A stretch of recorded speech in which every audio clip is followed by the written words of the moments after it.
Hello, jirtu hordoftoonni Kookeef Tube kam jirtu bakka jirtanitti nageenyi keenya isinii haqa qabu jecha arra organic chemistry boqonnaa afuraffaa substitution reaction specifically nucleophilic substitution reaction kan jedhu ka waliin ilaallu ta'a. Barnoonni kun barattoota fayyaatiif barattoota department pharmacy, medicine, MLS akkasumas environmental health barataniif akkasumas barattoota applied chemistry barataniif videoon kun garmalee isaan fayyada waan ta'eef video kana share gochuu akkasumas like gochuudhaan akka eegaltan isiniin gaafadha. Warroonni channel keenya haaraa taatan immoo channelicha subscribe gochuun akka nu jajjabeessitan gamanumaan isin yaadachiisuu barbaada. Kanaaf har'a substitution or nucleophilic substitution reaction kan jedhu kana laalla. Substitution jechuun directly yoo hiikne bakka buusuu jechuudha. Kanaaf egaa chemistry keessatti reactionoota gurguddoo afurtu jira.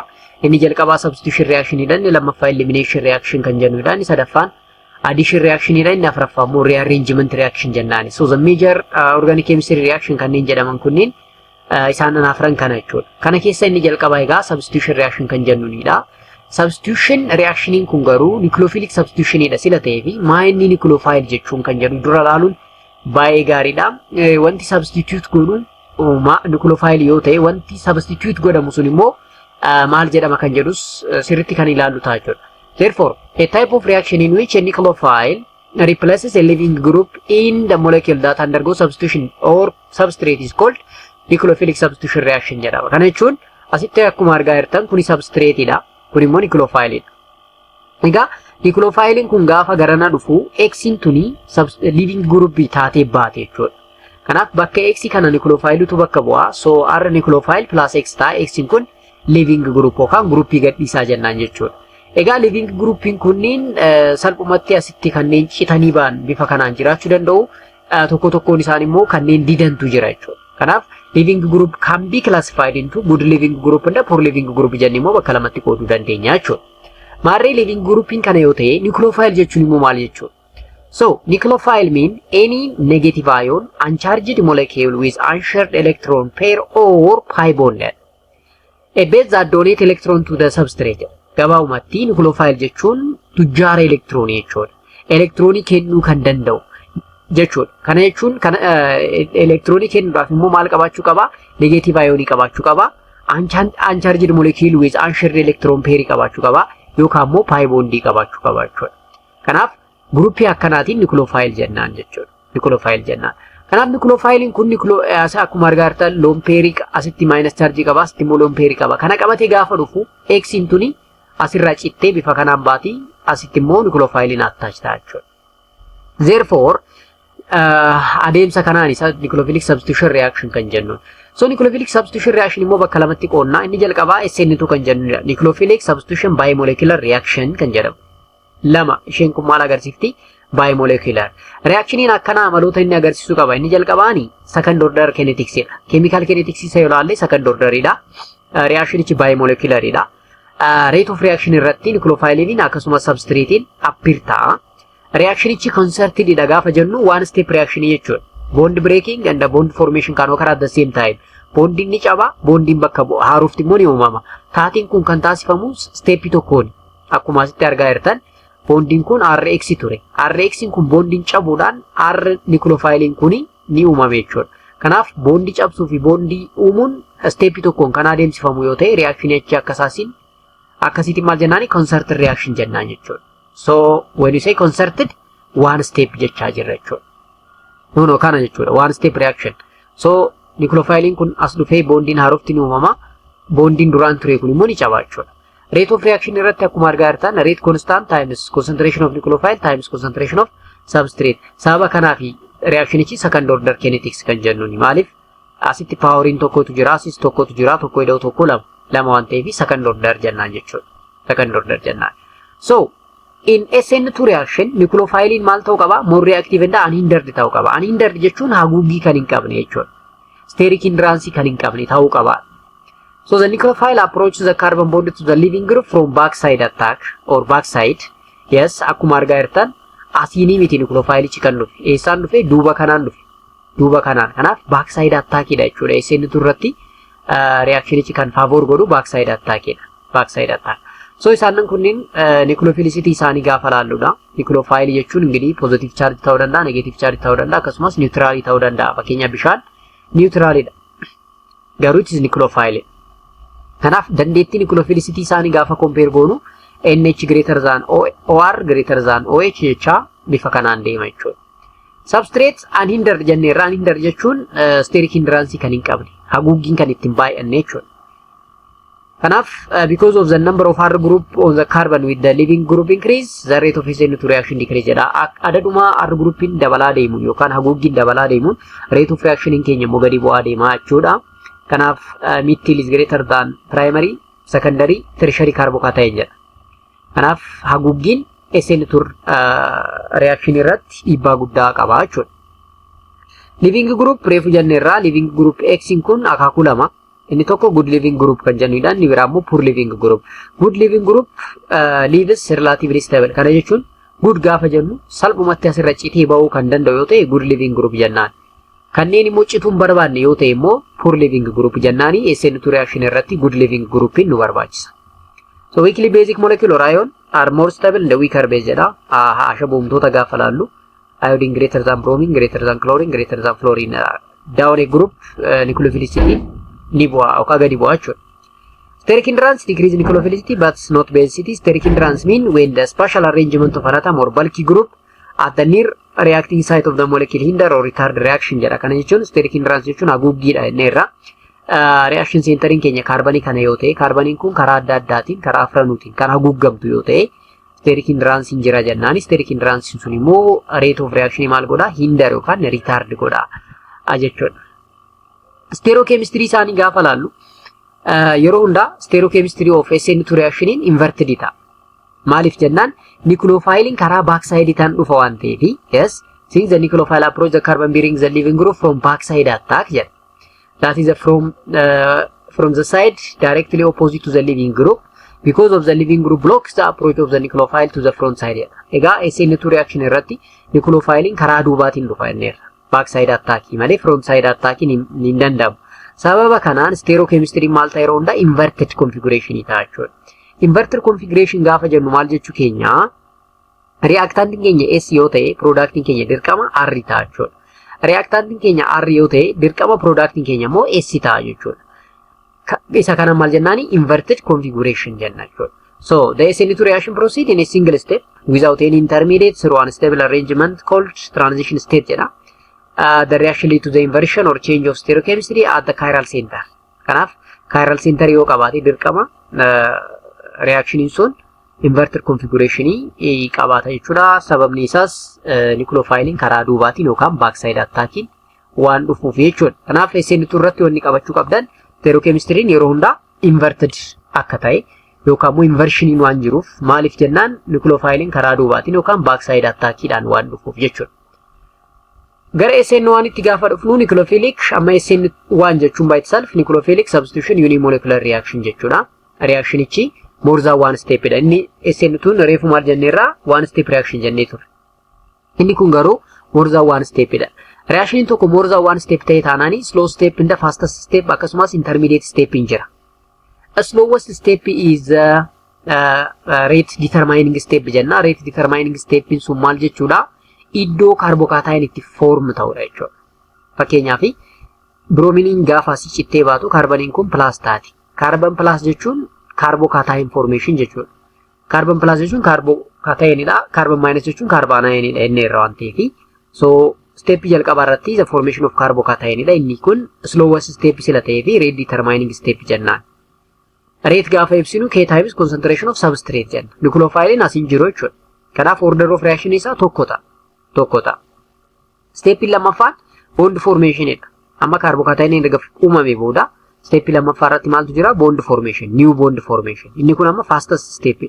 Kanaaf it is not rate determining step jechuu dandeessu. As the number of R group increase, the carbon leaving the group increase and the rate of SN1 reaction increase. Maal jedha amma asitti R group hin adaduma dabalaa deemuun steric hindrance ni dabala. Steric hindrance hin dabale jechuun rate of reaction asitti ni saffisa jechuudha. Faallaa SN2 dha jechuudha. SN2 irratti steric hindrance reaction just retard godha yookaan gara duubatti deebisa jenneerra. Asitti garuu rate of reaction steric hindrance dhaan hin hubamu jechuudha.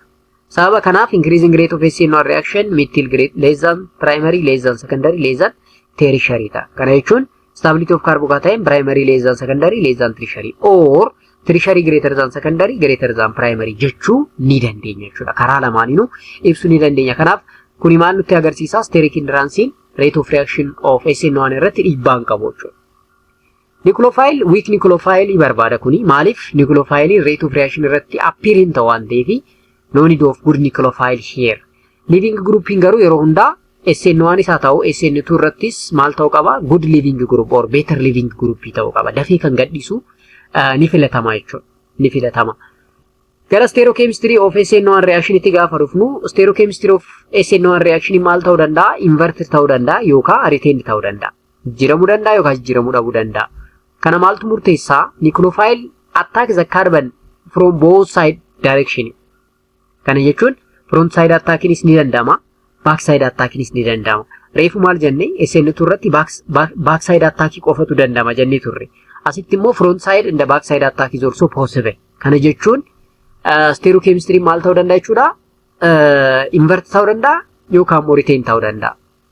Two enantiomer is formed jedha asirratti. Kana jechuun racemic mixture is possible. So racemic mixture formation is possible in case of SN1 reaction. Racemization jechuun the formation of equal to enantiomer 50-50 mixture of R and S jechuudha.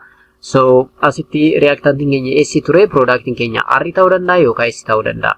Kuni 50 yoo ta'e maal jennaani? Racemic mixture. Therefore, the formation of racemic mixture is possible when the reaction is SN1 yoo ta'edha jechuudha. Kanaaf adda babbaasa deemuu danda'u qabdu jechuudha.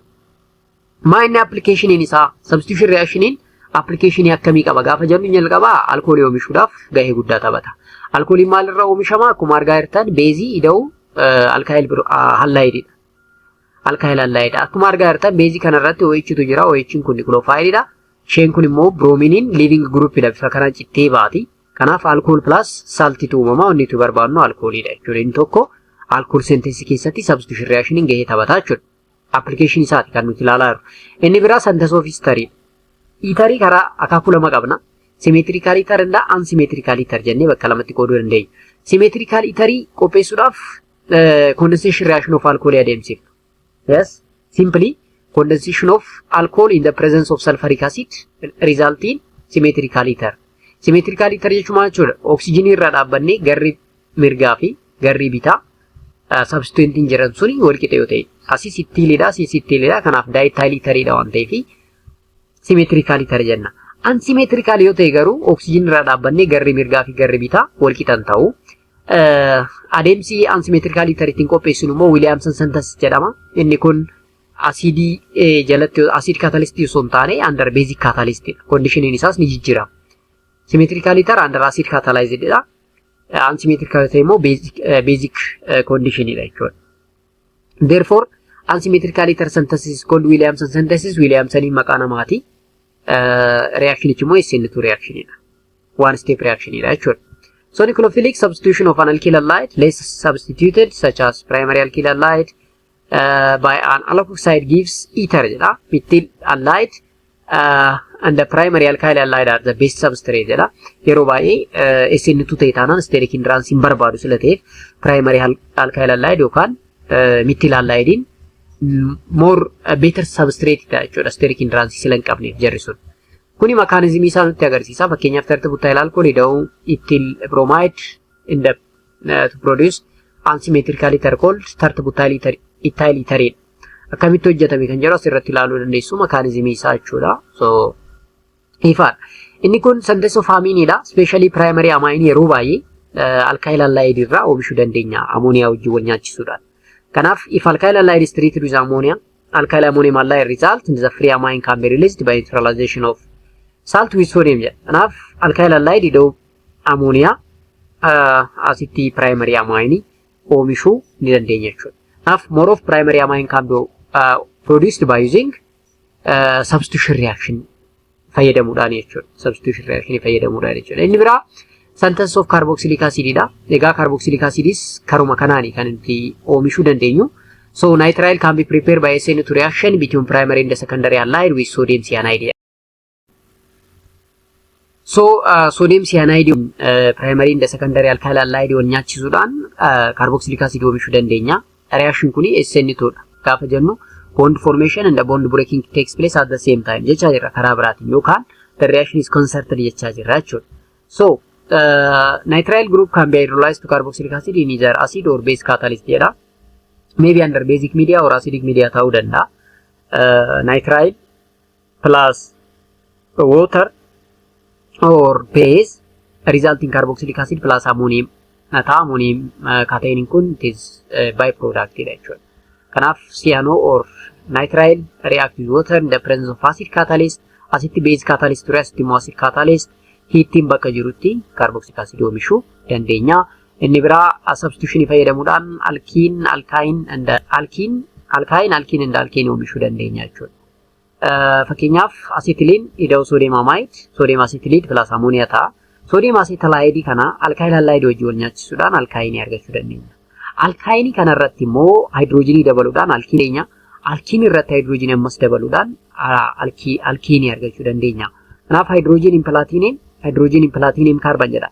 Inni kun catalyst dha. Catalystiin kun immoo Lindler catalyst jedhama. Akkuma beekamu Lindler jechuun maqaa scientist dha. So Lindler catalyst kana fayyadamuudhaan triple bond gara double bond gara immoo gara single bond itti geeddaruu ni dandeenya jechuudha. So internal alkyne can be converted into transalkene using sodium or lithium in liquid ammonia dha. Akkuma argaa jirtan.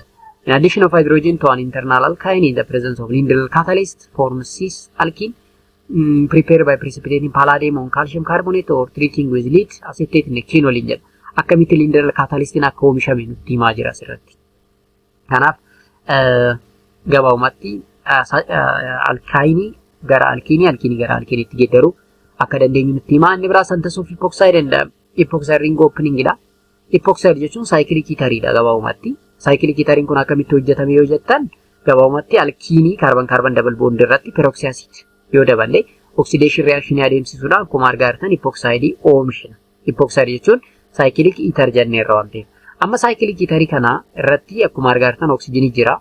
Oxygen kun bondii carbon irra kan irratti maal godha? Dhiibbaa guddaa adeemsisa. Sababa dhiibbaa guddaa qabuu fi bondiin kun maal ta'a? Open ta'a jechuudha. Under acidic condition or basic condition fayyadamuudhaan maal gochuu dandeenya? Epoxide ring opening ni adeemsifna jechuudha.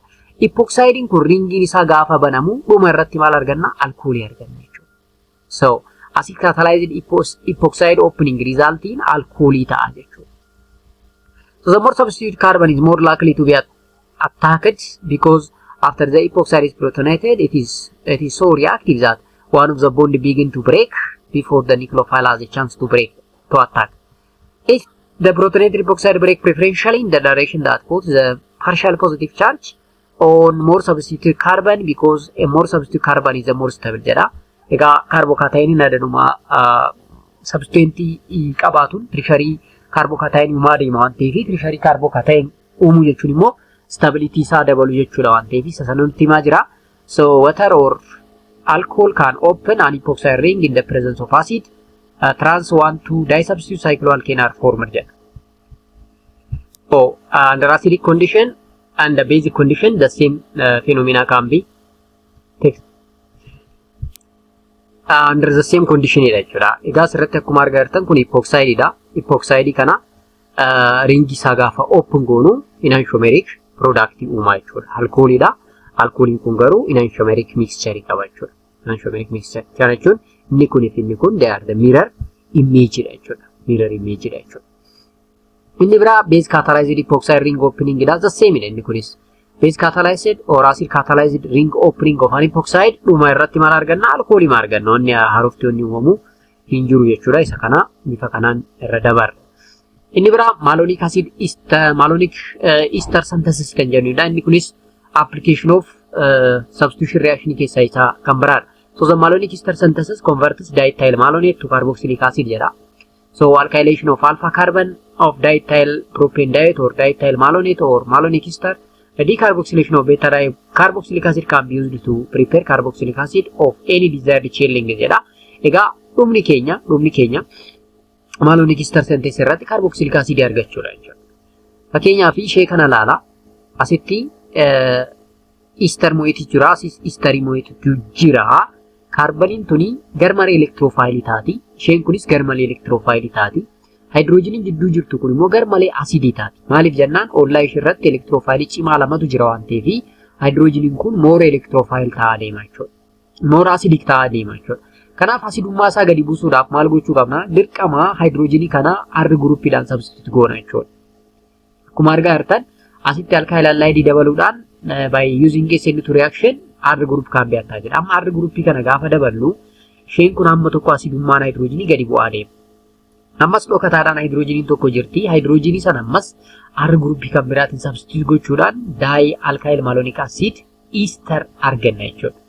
Amma R groupiin kun lachuu isaaniitu electron waan ta'eef isheen kaarboniin kun somewhat electrophilicity isaa gadi bu'aa deema jechuudha. Now acid functional groupiitu jira, acid functional groupiitu jira. Lamaan kana keessaa tokko bifa carbon dioxideetiin akkatti baasuu qaba. Isa kanaan decarboxylation jennan jechuudha. Sababa decarboxylationiitiin di-alkyl malonic ester irraa maal arganna? Carboxylic acid arganna jechuudha.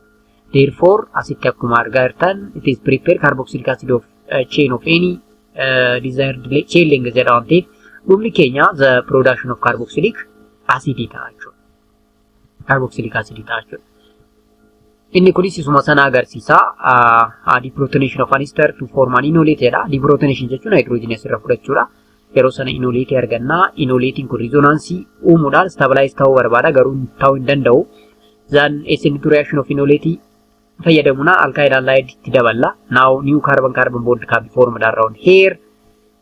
And the acid hydrolysis of an ester finally give carboxylic acid jedha. Karaa lamaaniinuu kan nuti oomishuu barbaadnu yookaan oomishuu dandeenyu carboxylic acididha jechuudha. Inni biraa acetic ester synthesis. So acetic ester synthesis or beta keto ester jechuudha. It is the beta dicarbonyl compound that react with alkyl halide and convert to methyl ketone rather than carboxylic acid. Asirratti immoo methyl ketonidha kan nuti oomishuu dandeenyu malee carboxylic acididha miti. Kanaaf acetic ester react with the base at the end of the day it can produce this intermediate. Now this intermediate further reacts with alkyl halide, monoalkyl acetoacetic ester can be produced. So isa kana uumna. Inni kun erga uumamee boodamu further akka inni react base wajjin react gochuudhaan ho'a itti kennina. Acidify goona aciditti dabaluudhaan dhumarratti intermediate kana arganna. Intermediate kana decarboxylate gaafa goonu decarboxylation gaafa goonu beta keto ester arganna jechuudha. Maaliif asii kana asii gaafa kaatan tokko lama kana alpha betaadhaan beta keto acid jenna jechuudha. Product nuti argannu beta keto acid jedhama. Inni kunis isuma sana agarsiisa beta keto acid kan jedhamu sana product sana nuti agarsiisa jechuudha. Kanaaf chapteriin afraffaan kana fakkaata. Yeroo biraa immoo boqonnaa shanaffaa elimination reaction kan jedhu qabannee kan wal arginu ta'a. Viidiyoon keenya isin fayyade taanaan viidiyoocha like godha. Chaanalicha irratti viidiyoon gadhiifaman nu fayyadu jettanii kan yaaddan yoo ta'e akka isin bira qaqqabuuf subscribe gochuudhaan chaanalicha hordofuun dagatina jenna. Chapterii shanaffaatiin hamma wal arginutti nagaan.